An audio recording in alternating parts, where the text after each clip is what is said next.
Hi guys, and welcome back to my channel. And today we are going to talk about introduction to filmmaking for absolute beginners. If you're an absolute beginner, you want to do filmmaking and you don't know how to do and where to start, what cameras are needed, softwares are needed, how much can I budget for the machine, you are going to know it right away in this video.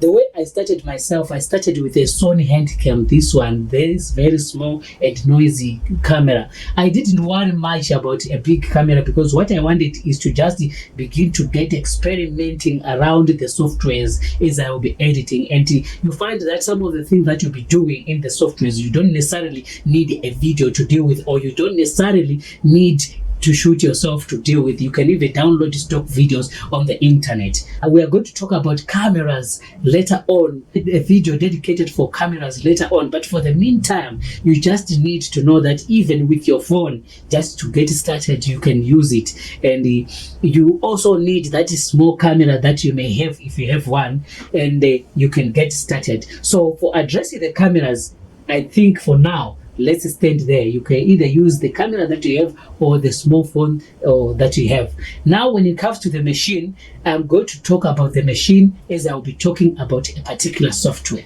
The first software that I want to look at is called Filmora. Filmora is one of the softwares that just came out recently, maybe 5 years ago, and is becoming very, very serious, and I think it has a future. However, Filmora is a software that is basically dedicated for content creators, the way I see it.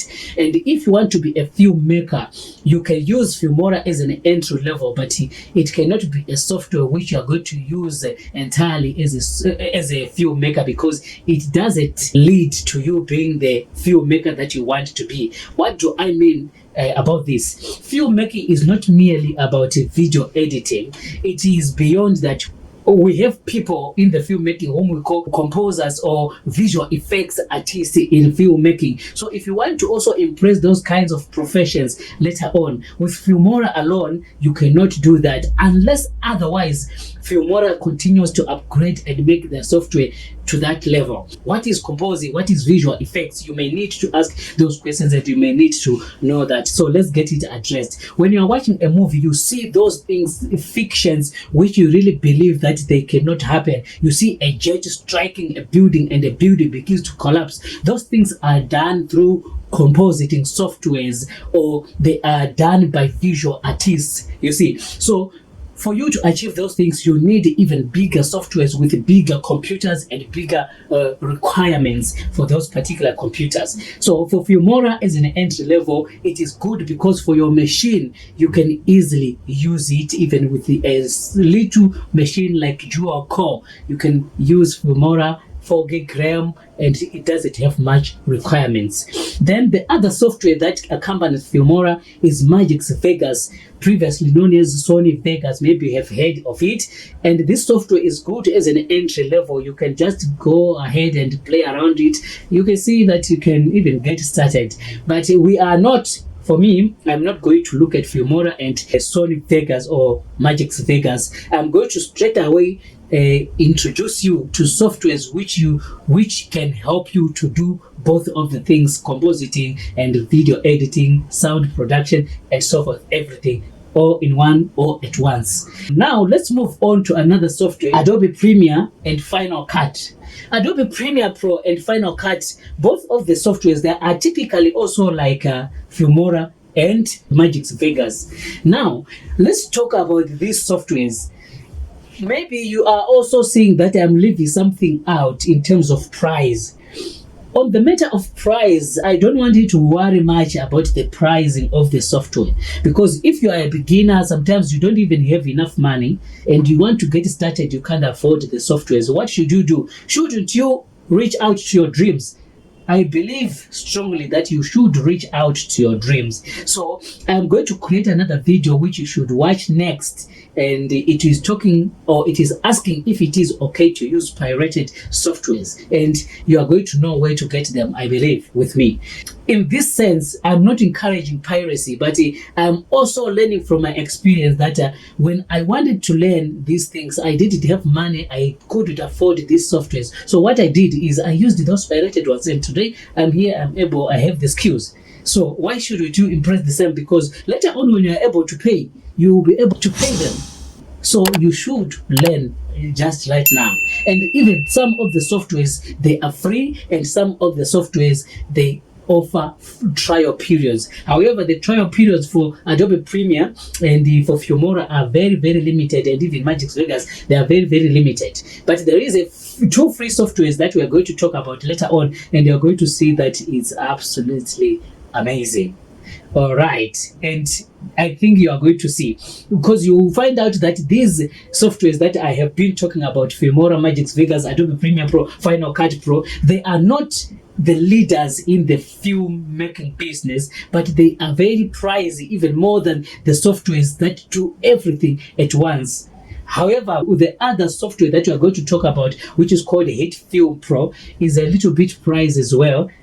Now, for Adobe Premiere Pro, to achieve compositing, you need to link it with another software called Adobe After Effects. And in that process, it becomes a little bit complicated and it needs a lot of computing power. So now, Final Cut Pro and Adobe Premiere Pro with After Effects, they need a lot of power. You need at least Core i5, at least 60 generation plus, all the way up, and you need, basically, for you to go fast, you need a graphics card. And what is a graphics card? Let's talk about it right away. This one is a graphics card. It's 4 gig NVIDIA graphics card, GPU, graphics processing unit, and you need this one or more than 4 gig, at least 2 gig. You can even go with that slow, very slow speed at 2 gig with Adobe Premiere Pro, and you can get started. So according to your budget, you need this one, and once you have this one, you are able to lift up Adobe Premiere Pro or Final Cut. For Mac, I don't know much about Mac, but I believe that basically you need a graphics card as well. But we are not also going to talk much about Final Cut Pro, because this software is only dedicated for Mac users, and why should I bother talk about something that sends us on one tribe? No, let's leave it out. It's not important for filmmaking to me. Adobe Premiere is a little bit expensive, because you either have to pay monthly or you have to pay yearly. And for me, I don't see any reason for renting a software. I want to buy it once off and I keep it to myself. And when I want to buy another one, when they upgrade, I go ahead, I do the same. Now this takes us to what we call DaVinci Resolve. This is an amazing software. DaVinci Resolve is a software dedicated to do everything that you need to do in the filmmaking business. You can do video editing there. It has got 4 tabs. The first tab, so far it's even more than that. We've got the first tab, which is the pool tab, which is the media pool, where you arrange your video clips or your media, and you have another tab dedicated just for cutting the video clips, and you've got another tab dedicated for editing, and you've got another tab dedicated for correcting the colors and grading the colors. And by the way, DaVinci Resolve is the master software in as far as color grading is concerned. This software used to be very, very expensive, all the way to costing $800,000, almost $1 million, $800,000 when it was simply dedicated for color grading and color correction. Before the company, Blackmagic company, acquired the softwares like Fusion for compositing, and the other one, Fairlight, for audio processing, and before they also created the editing page and the media pool and so forth. So this software is very, very powerful. But there is a surprise now that it was costing all that, but as all of a sudden it came down to be zero. Absolutely free. You can get this software for free. It is quite intimidating for some people, however, in that it has a different approach, which we are going to talk about a little bit. But let's talk about the price. We've got two versions of DaVinci Resolve, which is the studio version and the free version. The studio version, you can pay for it, but if you are to look at it, it's even less than the price of buying Adobe Premiere for the whole year. So if I buy Adobe Premiere and I buy After Effects, you see that I'm buying I'm spending a lot of money. Why should I sacrifice and learn DaVinci Resolve only and get going? Okay, it's up to you. Now, the other thing with DaVinci Resolve, you can do everything in one software. You do compositing, those visual effects, you do them in one software. You go ahead, you get to a panel dedicated for sound design, and you are able to do all that in one software, and you go to color grading and color correction. You do everything in one software, and it's very, very cheap. And DaVinci Resolve, in my opinion, is the best software that is in the industry right now, and is the leading currently, because it is cheap. It is also free. You can go and download the free version and use it. It's slightly different from the studio version, but it's only few features that are missing out there in the free version. And the other thing with DaVinci Resolve is when I compare to DaVinci Resolve with Adobe Premiere, to me it seems as if DaVinci Resolve is very much compatible with NVIDIA graphics than Adobe Premiere, because I always, almost every week, compare the export rate for these videos, and I'm always getting surprised. You see that a video of at least 20 minutes, which I can export in DaVinci Resolve in less than 4 minutes, the same video can be exported in above 10 minutes in Premiere Pro, which is to say Adobe Premiere is taking a lot of our time. Besides that, Adobe, this company, is quite resistant when it comes to making softwares user-friendly. The softwares are still heavy. The softwares are not that user-friendly as well, and DaVinci Resolve is intuitive. I tell you, you never go back once you touch it. Now, we also have another video editing or film production software called Hit Film Pro, the one I was talking about. But before we go there, let's talk about the requirements for DaVinci Resolve. Definitely, you can't use DaVinci Resolve without a graphics card. At least you need 4 gig and Core i5 6th generation and above going on, so that you'll be able to do well with DaVinci Resolve, and at least 8 gig of RAM. Now, let's talk about Hit Film Pro. Hit Film Pro or Hit Film Express, those two softwares. One, Hit Film Express, is for free, and Hit Film Pro, you have to buy it.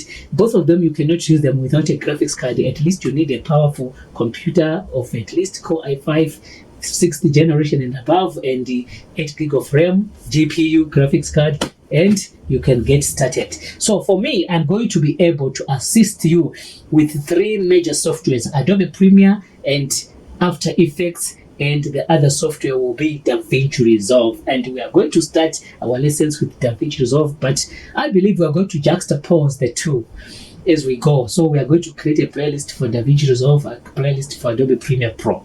Now, thank you very much for watching this video, and I hope you like it, and see you in the next one. Bye bye. The future's bright now as things turn over.